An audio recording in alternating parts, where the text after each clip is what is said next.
Olá, eu sou Carlos Legal, eu sou consultor em aprendizagem, coach, mentor e diretor executivo da Legalas Aprendizagem e Educação Corporativa. E nos últimos 20 anos eu tenho apoiado diversas organizações públicas e privadas em suas estratégias de educação executiva e corporativa. Sou especialista em liderança, comunicação e comportamento humano. E por meio de uma parceria com o Instituto Fenasbac, hoje eu quero falar com você sobre liderança e inteligência emocional.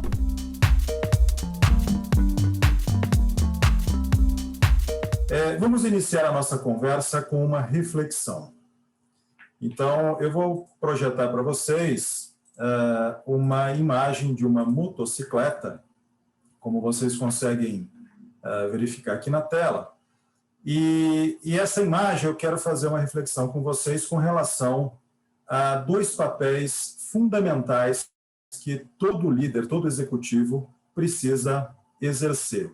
Nós estamos falando sobre gestão e liderança, ok?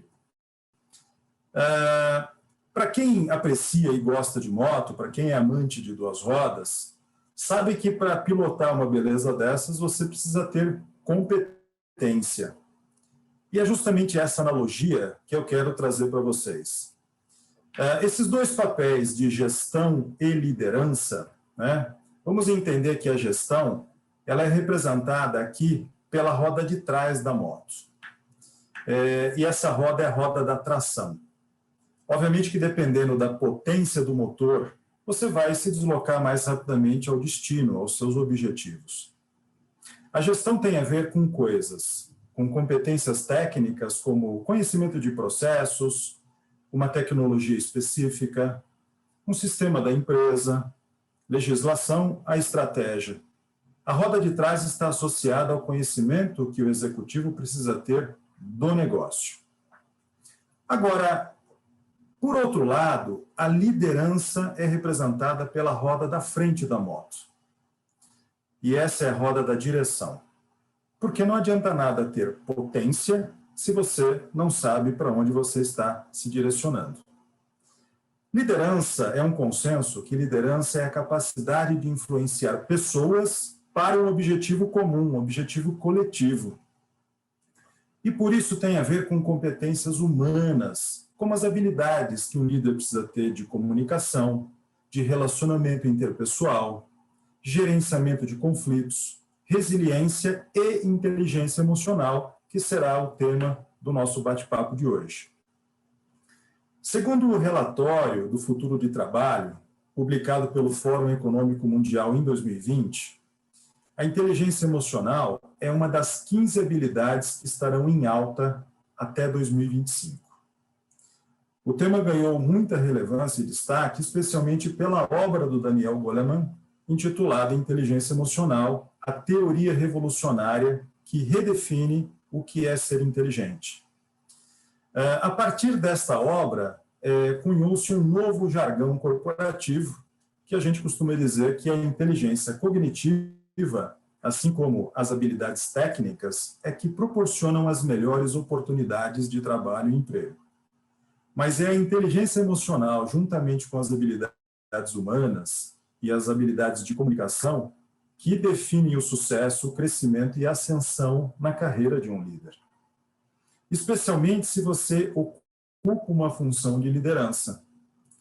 Estudos feitos na área, envolvendo empresas globais e milhares de profissionais e executivos, mostraram que entre 76% a 80% da eficácia profissional em posição de liderança estão vinculadas às competências compreendidas dentro do repertório da inteligência emocional. Então, quando se fala de inteligência emocional, estamos falando exatamente do quê? De 5 domínios que caracterizam a inteligência emocional. O Goleman explicou que o primeiro domínio é chamado de autoconhecimento.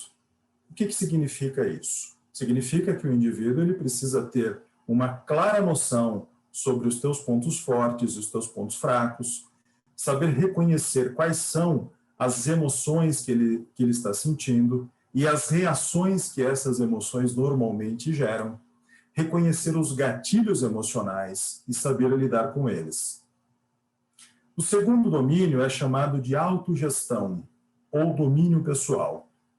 E isso, obviamente, é amparado pelo autoconhecimento, mas diz respeito à capacidade que o indivíduo tem de canalizar as emoções para determinados objetivos que são de seu interesse. Por exemplo, não é correto a gente afirmar que uma emoção como raiva, ela seja negativa. A emoção por si só não é nem negativa e nem positiva, ela é neutra. O que é importante a gente compreender é que uma emoção, ela gera comportamentos. Então, se uma emoção como raiva, ela gera um comportamento de agressividade na comunicação, ou uma agressividade física, obviamente que essa emoção passa a ter um caráter disfuncional, vinculado ao comportamento que ela gerou. Assim acontece também, por exemplo, com o medo. O medo, ele pode ter um caráter disfuncional se ele gera, por exemplo, um comportamento de relutância ou um comportamento da pessoa não avançar numa determinada decisão. Mas ele pode ter um aspecto funcional se ele gera um comportamento de cautela e um senso de segurança. Então, veja, autogestão tem a ver com a gente perceber o impacto que essas emoções geram nos nossos comportamentos e também saber utilizar essas emoções para gerar comportamentos que nos levam aos objetivos que nós desejamos. O terceiro domínio diz respeito à automotivação. Então, muitas vezes a motivação ela está associada a elementos externos ao indivíduo. Por exemplo, uma condição salarial, um pacote de benefícios, o status que o indivíduo tem dentro da organização, são elementos importantes, no entanto, são elementos da motivação extrínseca, que estão no externo do indivíduo. Automotivação tem a ver com a motivação intrínseca, isto é, qual é o senso de propósito ou significado que eu estabeleço com aquele trabalho ou com aquela tarefa que eu estou realizando. E isso, obviamente, diz respeito à capacidade do indivíduo saber se relacionar com os elementos intrínsecos da motivação e não depender da motivação externa. Esses três domínios, segundo Goleman, ajudam a gente a entender a nossa inteligência intrapessoal, isto é, eu comigo mesmo. Depois ele fala da inteligência interpessoal, que nos apresenta mais dois domínios. Inteligência interpessoal é a maneira como eu me relaciono com o mundo, me relaciono com outras pessoas. Para isso eu preciso ter empatia. Empatia significa a capacidade de eu identificar, compreender e também saber lidar com as emoções dos outros.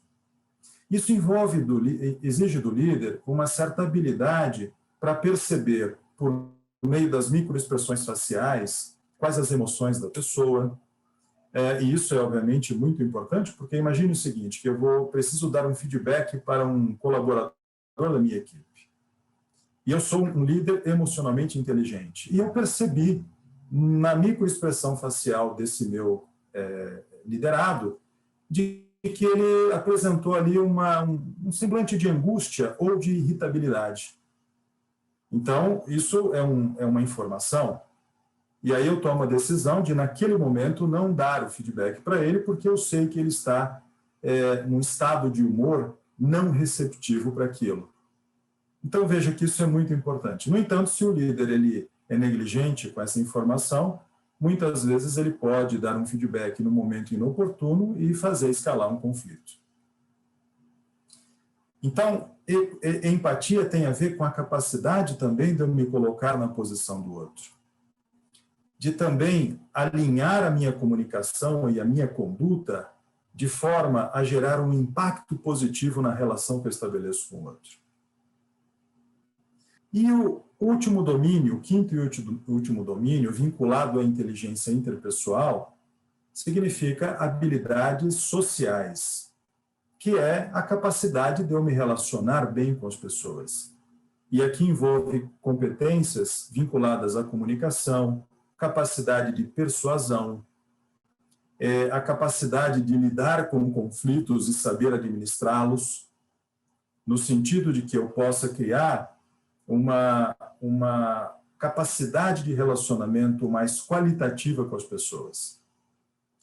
Um outro elemento importante também, que a liderança deve saber, é que a inteligência emocional, ela é um elemento fundamental para que você possa fazer a sua gestão da saúde.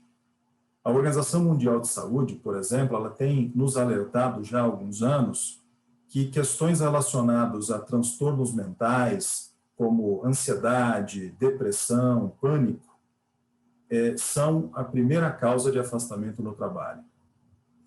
Então, ser inteligente emocionalmente significa também ter recursos para que você possa manter a sua saúde emocional em equilíbrio. Um elemento importantíssimo nos dias de hoje. Eu digo que não basta você saber quais são os domínios e qual é a necessidade de aprender mais sobre inteligência emocional se eu não mostrar o caminho de como desenvolver e fortalecer tais habilidades.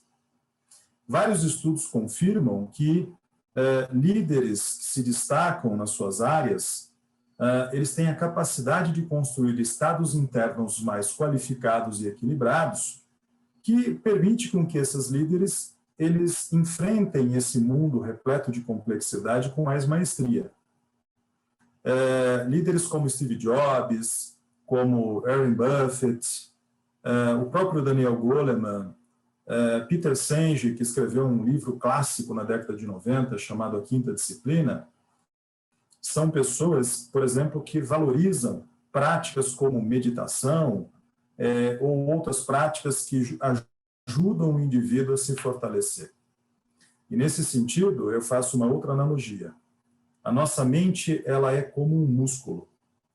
Assim como o músculo eu preciso estimulá-lo para que ele desenvolva determinadas capacidades, como força, resistência e flexibilidade, a mente também precisa de um treino apropriado para que ela, então, ganhe musculatura e faz com que o indivíduo ele enfrente os desafios da vida com mais resiliência, com mais flexibilidade e maestria. Agradeço a participação de vocês e agradeço pela sua atenção e desejo tudo de bom e muita saúde.